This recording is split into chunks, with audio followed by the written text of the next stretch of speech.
നമസ്കാരം.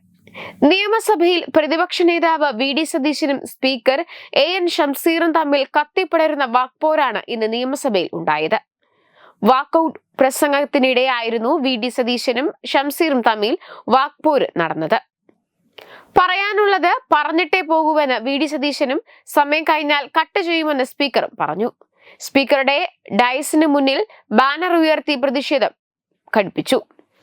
സമയമായി പ്രസംഗം അവസാനിപ്പിക്കണമെന്ന് പറഞ്ഞപ്പോൾ ഇല്ല, എനിക്ക് പറയാനുള്ളത് പറയണമെന്ന് വി.ഡി. സതീശൻ പറയുകയായിരുന്നു. ചെയറിനെ വിരട്ടണ്ടെന്ന് സ്പീക്കറും പറഞ്ഞു. ഇവിടെ പറയാൻ സമയമുണ്ട്, ബാക്കി വേണമെങ്കിൽ പുറത്തു പറയാമെന്ന് സ്പീക്കർ പറഞ്ഞു. സമയമായി ബഹുമാനപ്പെട്ട പ്രതിപക്ഷ നേതാവ് ചെയറിനെ നോക്കിയിട്ട് കാര്യമില്ലെന്നും സ്പീക്കർ പറഞ്ഞു. സമ്മതിക്കുന്നില്ലെന്ന് വി.ഡി. സതീശൻ പറഞ്ഞപ്പോൾ സമ്മതിക്കുന്നില്ലെങ്കിൽ വേറെ വഴിയൊന്നുമില്ല, അടുത്ത ബിസിനസ്സുമായി പോകേണ്ടി വരുമെന്ന് ഷംസീർ പറഞ്ഞു. നിങ്ങൾ പറഞ്ഞ് ബഹുമാനപ്പെട്ട മുഖ്യമന്ത്രിയോട് ചർച്ച ചെയ്യണമെന്ന് പറഞ്ഞു. അതോടെ അവസാനിച്ചു വിഷയമെന്നും അദ്ദേഹം കൂട്ടിച്ചേർത്തു. എന്നാൽ അത് നിങ്ങളല്ല തീരുമാനിക്കേണ്ടതെന്ന് വി.ഡി. സതീശൻ പറഞ്ഞു. ഇതോടെ നിങ്ങൾക്ക് വാക്കൌട്ട് ചെയ്യാം, ഇവിടെ ഇരിക്കാമെന്ന് സ്പീക്കറും പറഞ്ഞു.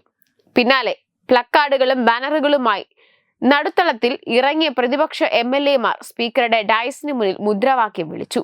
ബഹളം രൂക്ഷമായതോടെ നടപടികൾ ക്രമങ്ങൾ വേഗത്തിൽ പൂർത്തിയാക്കി സഭ പിരിഞ്ഞു. നേരത്തെ ചോദ്യോത്തര വേളയിലും പ്രതിപക്ഷവുമായി സ്പീക്കർ ഇടഞ്ഞിരുന്നു. മാത്യു കുഴൽനാടൻ എം.എൽ.എയുടെ ചോദ്യം നീണ്ടപ്പോൾ ചോദ്യം 45 സെക്കൻഡിൽ തീർക്കണമെന്ന് സ്പീക്കർ പറഞ്ഞത് തർക്കത്തിന് കാരണമായി. ചോദ്യം മുഴുവൻ ചോദിക്കാനുള്ള സമയം വേണമെന്നാണ് മാത്യു ആവശ്യപ്പെട്ടത്. എന്നാൽ ചോദ്യം ചോദിക്കാമെന്നും പ്രസ്താവന നടത്താൻ അനുവദിക്കില്ലെന്നും ഇത് പ്രസംഗമല്ലെന്നും സ്പീക്കർ പറഞ്ഞു.